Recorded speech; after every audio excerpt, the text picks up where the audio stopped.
Welcome back. In the previous video, I talked about the time-bound aggregations. The time-bound aggregations are computed for a specific time window. The time window could be anything as 1 week, an hour, or even a minute or a second. It all depends upon your business requirement. These time-bound aggregates are also known as window aggregates. Why? Because they are computed for a fixed time window, and they are valid only until the window expires. In this video, I'll talk about the window aggregates in general and also define an example. So, let's start. In the stream processing world, time windows are of two types: tumbling time window and sliding time window. Now let's try to understand the tumbling window using an example, and I'll cover the sliding window in the next lecture. Let me plot a simple graph. My x-axis is the trigger time, and the y-axis is the event time. You already understand the trigger time, right? The trigger time is the wall clock time, which represents the start of a micro batch. In this graph, I have 3 triggers. What does it mean? I mean, I'm plotting 3 micro batches. The first micro batch starts at 10, second micro batch starts at 10:10, and the third one at 10:20. Make sense? The y-axis is the event time. The event time is the actual time when the event was generated. If you consider the invoicing example, then the event time is when the invoice was actually generated. The event time is often shorter than the trigger time. I mean, the invoice could be generated at 10:01, but it may take 2 minutes to reach your Spark application, and it will be picked up in the next trigger, which is 10:10, right? Now the next thing is to conceptualize the time window. So, how many time windows can you think here? If I consider the trigger time, I can create only 2 windows. Why? Because the trigger time is fixed. I decided to create a 10-minute trigger, and hence I cannot even conceptualize a time window which is smaller than 10 minutes. Right?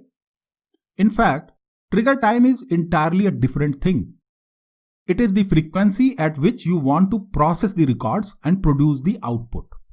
It has nothing to do with the time-bounded aggregations. The aggregation window is never ever based on the trigger time. I often see beginners getting confused and thinking of the window aggregates around the trigger time. No, don't do that. Trigger time is a frequency of your micro batches. It has nothing to do with the aggregations. Aggregation windows are never ever based on the trigger time. Great. So now we are left with the event time only. Can you conceptualize a 5-minute window? Here is my first window. It starts at 10 and ends at 10:05. The second window starts at 10:05 and ends at 10:10, and so on. These 2 windows will be processed together at 10:10. Why? Because the micro batch starts at 10:10. Make sense? If you want, you can have a 1-minute window. It looks like this. All these 10 windows will be processed at once when the next micro batch starts. However, if you create 1-minute window, it makes a good sense to have a 1-minute trigger. Similarly, you can have a 20-minute window even if you have a 10-minute trigger. It looks like this. Half of the window is processed at 10:10 and the remaining half is processed at 10:20. The point is straight. The aggregation window has nothing to do with the trigger time. The trigger is the time when you start processing in a micro batch. Make sense? Now let's try to formulate a simple problem and create an example to get a clear sense about the windowed aggregation. Let's assume you are getting continuous stream of stock trade events. Each event looks like this. The transaction time is the actual time of the trade. So that one is your event time. The transaction type is buy or sell, and the amount is the trade value. We also have a broker code. You are supposed to create the following output, which refreshes every 15 minutes. Your data visualization team is going to use this output to draw the following graph. You will produce data every 15 minutes, and the visualization team will refresh the report. Make sense? Think about the solution. I am asked to produce the result every 15 minutes. So, my trigger should be 15 minutes, right? What do I need to compute in those 15 minutes? Looks like a simple aggregation, right? The outcome is to compute 2 sums. Sum of buy transactions and another total of the sell transactions.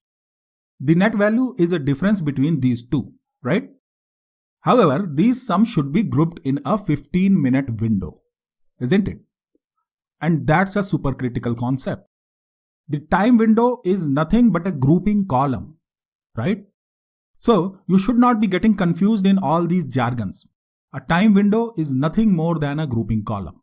Remember that. Great. So my window time should be 15 minutes. Make sense? Now let me draw a graph. Here it is. So my trigger time is 15 minutes and I want to create a 15-minute event time window. Each shaded box is the desired window.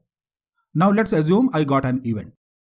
The transaction was created at 10:05 and it reaches to my application at around 10:10. I have another event generated at 10:12 that reaches the system a few seconds before the trigger. Similarly, I have these other events. Now let's consider one more event. This event was generated at 10:25. However, it was stuck somewhere and arrived at 10:44. As a result, this event doesn't fall inside the window. Why? Because it is a late arriving event.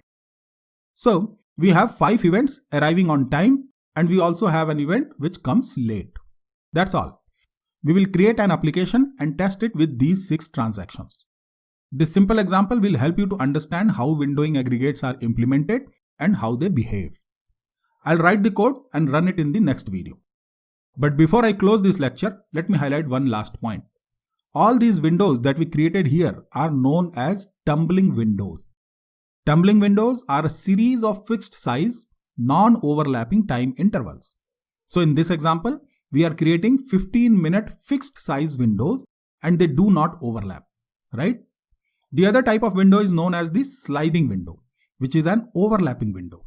I'll cover sliding window in a later video. Great, that's all for this video. See you again. Keep learning and keep growing.